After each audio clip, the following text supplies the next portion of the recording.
hermano, no hay empleo para trabajar, mira, ¿cómo están haciendo? Mira, Dios mío, ¿qué es lo que estoy pagando, presidente? Mira. Vea, el pueblo dominicano, vea cómo están los negocios vacíos, los haitianos se van, vea, el pueblo dominicano, vea cómo están los negocios ahora, vacíos, que están toditos, los haitianos se van, vea cómo están los negocios ahora, vea, Abinader, mira eso. La gente, mira, los haitianos se van. Mira cómo están los negocios vacíos. Ninguno, vea. Ninguno lado está vacío así mismo. No hay gente para comprar.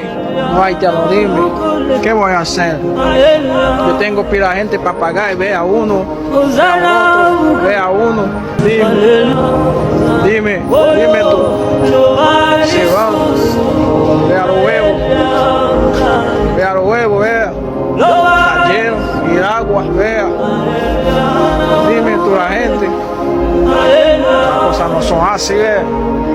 Vea, el trabajador va a pagar. Vea, dime. ¿A dónde yo te voy a conseguir ese cuarto para pagar un trabajador aquí? Dime.